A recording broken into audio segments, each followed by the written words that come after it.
everyone, welcome to my YouTube channel Delightful Literature. I am Diksha. In our series of grade 10th book, we are going to discuss the poem A Tiger in the Zoo. Okay, so this poem is written by Leslie Norris. Let's discuss the line-to-line explanation of the poem along with the poetic device. He stalks in his vivid stripes the few steps of his cage, on pads of velvet quiet, in his quiet rage. देखो जो ये pome है इसमें दो tigers हैं, ठीक है। एक टाइगर कौन सा है जो जू में है और दूसरा टाइगर कौन सा है जो कि जंगल में है। तो दोनों टाइगर्स की सिचुएशन में क्या फर्क है, दोनों में क्या डिफरेंस है, वो किससे हमें पता लगेगा, इस पोम को पढ़ के पता लगेगा, ठीक है। फर्स्ट वर्ड ही क्या है, ही हम पर्सन्स को, ह्यूमन बींग्स को बोलते हैं ना, ही शी। तो अब ये टाइगर के लिए यूज हुआ है, तो ये कौन सी पोएट्री डिवाइस हो गई, personification. Then stalks in his vivid stripes, vivid मतलब ब्राइट कलर्ड, स्ट्राइप्स जो उसके टाइगर की बॉडी में कैसे स्ट्राइप्स होती हैं, लाइंस होती हैं ना, उनको बोला है। स्टॉक्स मतलब कि वॉकिंग करना। That few steps of his cage, cage के अंदर है वो टाइगर, मतलब ये कौन से टाइगर की बात हुई है, जू वाले टाइगर की। कुछ ही कदम चलता है अपने केज में, ठीक है।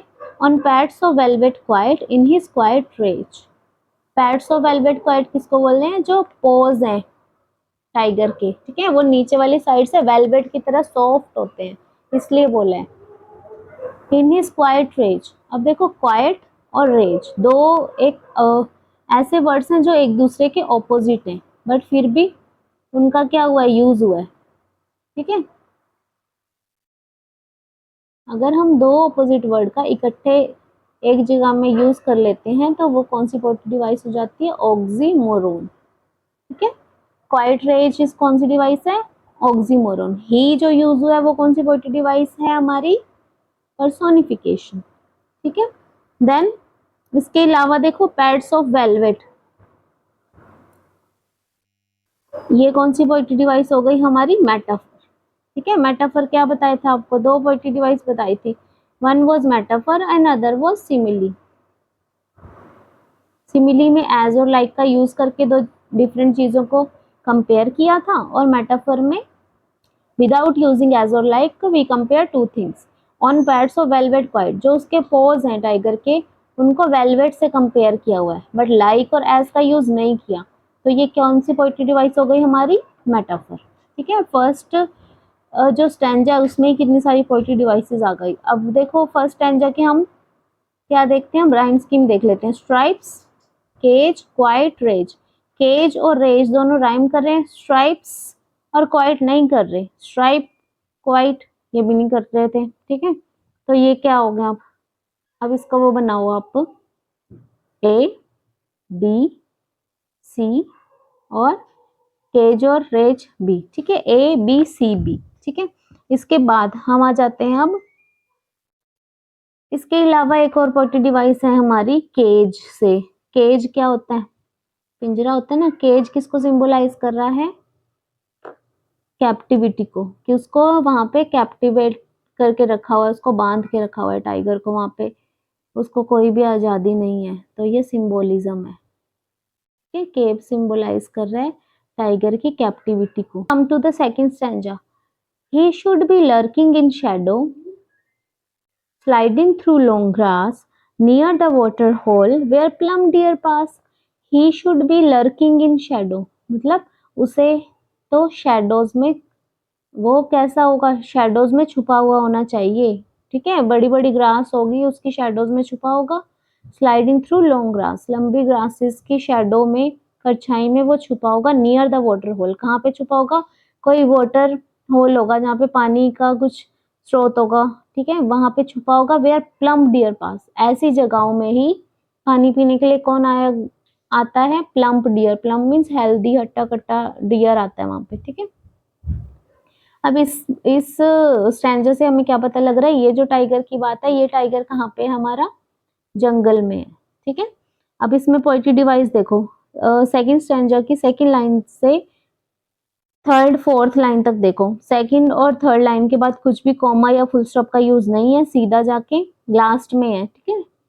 तो ये कौन सी डिवाइस होगी हमारी, एमजेममेंट।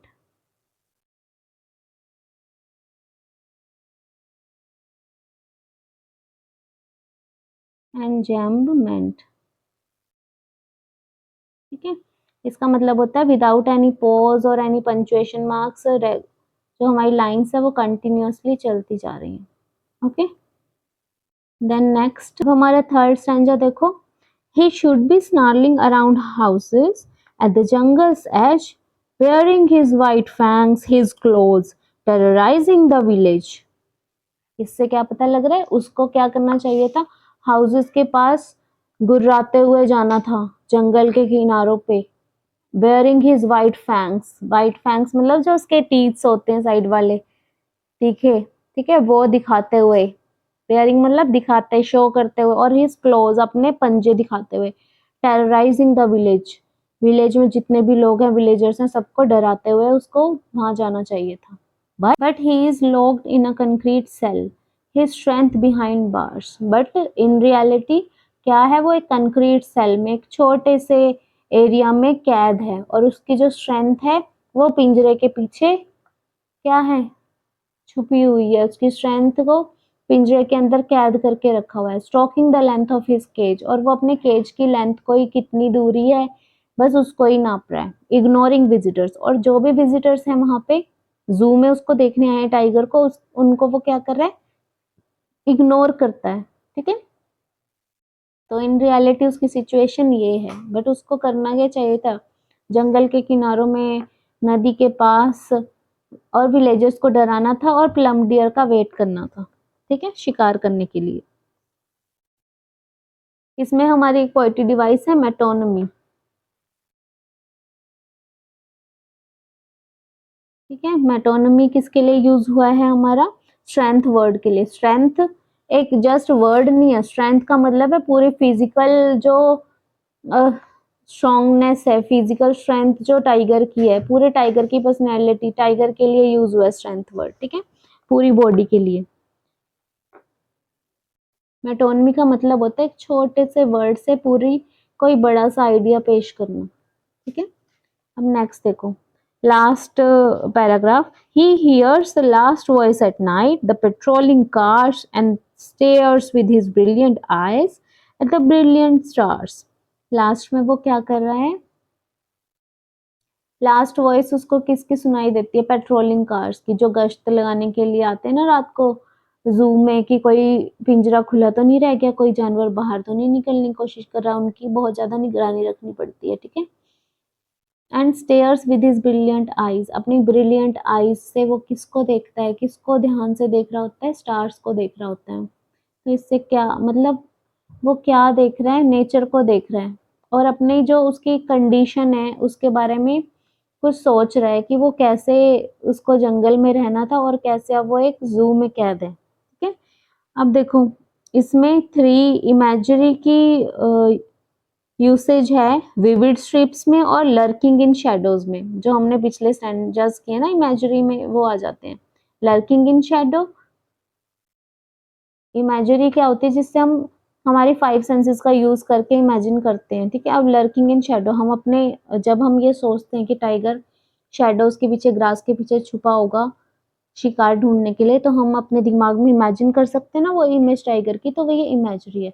और एक जो विविड स्ट्राइप्स है, इससे भी हम क्या इमेजिन कर सकते हैं, हम जैसे मैंने आपको बताया कि लाइंस होती हैं टाइगर्स की बॉडी में, तो आप इमेजिन कर लोगे ना, उसकी इमेज आपकी आईज में आ जाएंगी, ठीक है, ब्रेन में आपके आ जाएंगे कि कैसे होती है स्ट्राइप्स, कैसी होती हैं टाइगर की, ओके। तो ये सब हमारी पोएट्री डिवाइस और टाइगर इन द जू की एक्सप्लेनेशन थी। I hope you are able to understand the poem. और अगर कोई भी क्वेरी हो, कुछ भी समझ में ना आए हो, तो मुझे कमेंट सेक्शन में बता देना, आई clear all the doubts, okay, so see you in the next video, thank you for watching।